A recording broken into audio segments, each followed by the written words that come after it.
বারাসাতে কন্যা সুরক্ষা যাত্রা এই মুহূর্তে উপস্থিত হয়েছেন বিরোধী দলনেতা শুভেন্দু অধিকারী। আপনারা দেখতে পাচ্ছেন সেই মিছিল।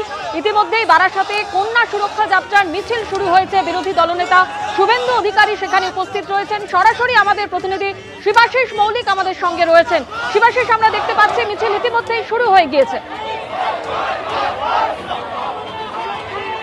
একদমই তাই। দেখো স্বর্ণালীর শুরুতেই যে ছবি আমরা তুলে ধরছি, বারাসাতে হাঁটছেন বিরোধী দলনেতা শুভেন্দু অধিকারী। বিরোধী দলনেতা শুভেন্দু অধিকারী তার নেতৃত্বে বারাসাতে কন্যা সুরক্ষা যাত্রা, সেই কন্যা সুরক্ষা যাত্রায় হাঁটছেন শুভেন্দু অধিকারী। শুভেন্দু অধিকারী এই কন্যা সুরক্ষা যাত্রা মূলত করছেন রাজ্যের নারীদের যে সম্মান, নারীদের সুরক্ষা নিয়ে বারংবার সরব হয়েছেন রাজ্যের বিরোধী দলনেতা, এবং সেই নারী সুরক্ষাকে সামনে রেখেই কিন্তু বঙ্গ বিজেপির তরফে 20টি কন্যা সুরক্ষা যাত্রা আয়োজন করা হয়েছে, এবং সেই 20টি কন্যা সুরক্ষা যাত্রা 10টির পুরোভাগে হাঁটবেন রাজ্যের বিরোধী দলনেতা শুভেন্দু অধিকারী। এবং যে ছবি আমরা দেখতে পাচ্ছি, সন্দীপ পাল যে ছবি তুলে ধরছেন তুমি দেখতে পাচ্ছ, শুভেন্দু অধিকারী তিনি বারাসাতের হেলা বটতলা থেকে এগিয়ে চলেছেন। গতকালকে কোচবিহারের যে ঘটনা ঘটেছে তারপরে রাজ্যের বিরোধী দলনেতার সুরক্ষার ক্ষেত্রে কিন্তু বিশেষ নজরদারি দেওয়া হয়েছে। তার যে সুরক্ষা বাহিনী আমরা দেখতে পাচ্ছি, কেন্দ্রীয় বাহিনী যারা তার সুরক্ষার দায়িত্বে রয়েছে, একেবারে ঘিরে রেখেছেন রাজ্যের বিরোধী দলনেতাকে। কোথাও কোনো ঝুঁকি নেওয়া হচ্ছে না। এবং বারাসাতের হেলা বটতলা থেকে শতদল ক্লাবের মাঠ পর্যন্ত আজকের এই যে কর্মসূচি, সেই কর্মসূচির পুরোভাগে রয়েছেন রাজ্যের বিরোধী দলনেতা শুভেন্দু অধিকারী। শুভেন্দু অধিকারী এগিয়ে চলেছেন, সেই ছবি আমরা দেখতে পাচ্ছি। এবং একের পর এক দুদিকেই কিন্তু মানুষের ঢল নেমেছে। বিজেপি সমর্থকরা তারা এই মিছিলে পা মেলাচ্ছেন, এবং এর আগে আমরা যে ছবি দেখেছি তাতে তিনি কিন্তু কখনো খানাকুল, কখনো বাঁকুড়া এই কন্যা সুরক্ষা যাত্রা করেছেন, হাওড়ায় করেছেন, এবং আজ পঞ্চম কন্যা সুরক্ষা যাত্রায় পুরোভাগে হাঁটছেন রাজ্যের বিরোধী দলনেতা শুভেন্দু অধিকারী। এবং শুভেন্দু অধিকারী এই মুহূর্তে বারাসাতের হেলা বটতলা থেকে এগিয়ে চলেছেন। তার গন্তব্য শতদল ক্লাবের মাঠ। শতদল ক্লাবের মাঠ পর্যন্ত যাবেন শুভেন্দু অধিকারী। এবং শুভেন্দু অধিকারী ছাড়াও জেলা বিজেপির অন্যান্য নেতৃত্ব তারা উপস্থিত রয়েছেন শুভেন্দু অধিকারীর নেতৃত্বে এই কন্যা সুরক্ষা যাত্রা। এবং আমরা এর আগেও দেখেছি একাধিকবার কন্যা সুরক্ষা যাত্রার এই মঞ্চ থেকে তিনি কিন্তু 9ই আগস্ট অরাজনৈতিকভাবে যে নবান্ন অভিযানে ডাক দেওয়া হয়েছে, সেই নবান্ন অভিযানে তিনি যে উপস্থিত থাকবেন সেই বার্তা তিনি বারবার তুলে ধরেছেন। আমি কথা বলার চেষ্টা করব শুভেন্দু বাবুর সঙ্গে।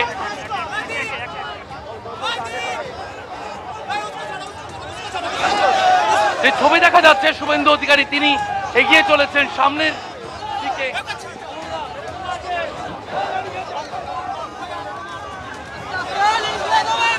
বারাসাতে কন্যা সুরক্ষা যাত্রা, সেই কন্যা সুরক্ষা যাত্রা করে এগিয়ে চলেছেন রাজ্যের বিরোধী দলনেতা শুভেন্দু অধিকারী। শুভেন্দু অধিকারীর নেতৃত্বে এই কন্যা সুরক্ষা যাত্রা যা বিভিন্ন জায়গা থেকে এগিয়ে চলেছে সেই ছবি আমরা দেখতে পাচ্ছি। এবং বারাসাতে এই মুহূর্তে হাঁটছেন রাজ্যের বিরোধী দলনেতা শুভেন্দু অধিকারী। শতদল ক্লাবের মাঠ হেলা বটতলা থেকে শুরু করেছেন রাজ্যের বিরোধী দলনেতা। একের পর এক আমরা দেখতে পাচ্ছি মোড় পার হচ্ছেন তিনি। রাস্তার দুদিকে, সন্দীপ পালকে যে ছবি একটু দেখাতে বলবো, রাস্তার দুদিকের যে ছবি, সেই ছবিতে কিন্তু মানুষের সমর্থন চোখে পড়ার মতো। রাজ্যের বিরোধী দলনেতা তিনি হাঁটছেন, তিনি এগিয়ে চলেছেন, এবং হাতে কিন্তু পদ্ম পতাকা নিয়ে এগিয়ে চলেছেন রাজ্যের বিরোধী দলনেতা শুভেন্দু অধিকারী। এবং যে কথা বলছিলাম, 1.5 থেকে 2 কিলোমিটার তিনি আজকে হাঁটবেন। 1.5 থেকে 2 কিলোমিটার পদযাত্রার পর একটি পথসভা রয়েছে।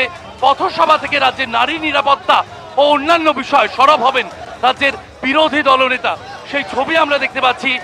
বিরোধী দলনেতা শুভেন্দু অধিকারী তিনি এগিয়ে চলেছেন, এবং তার হাতে পদ্ম পতাকা রয়েছে। রাজ্য নেতৃত্ব, একাধিক রাজ্য নেতৃত্ব তারা উপস্থিত রয়েছেন, এবং শুভেন্দু অধিকারীকে সামনে রেখে তারা কিন্তু এগিয়ে চলেছেন।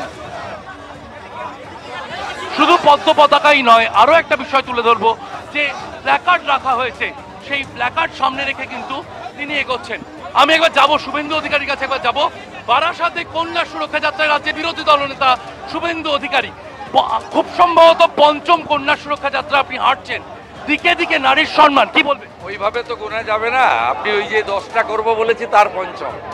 তা আমি কসবাতে যেদিন ঘটনা ঘটে, অর্থাৎ রথযাত্রা যেদিন ছিল, আমি ঠিক তার পরের দিন থেকেই কর্মসূচি শুরু করেছি এবং ভারতীয় জনতা পার্টি তো ডে 1 থেকেই রাস্তায় আছে।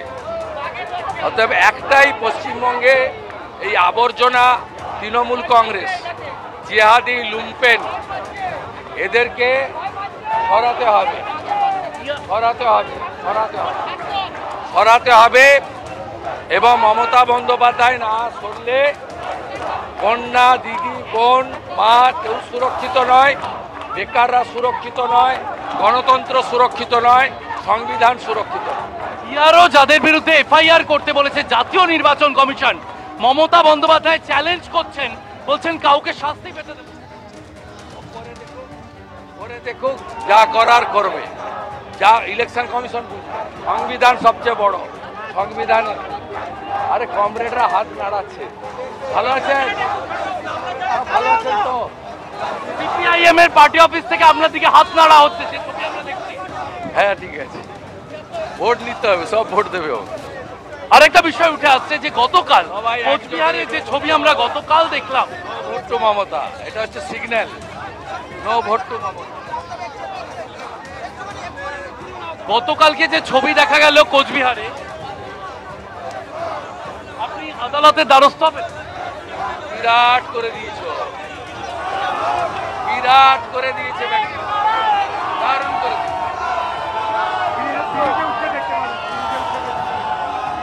এ বাবা,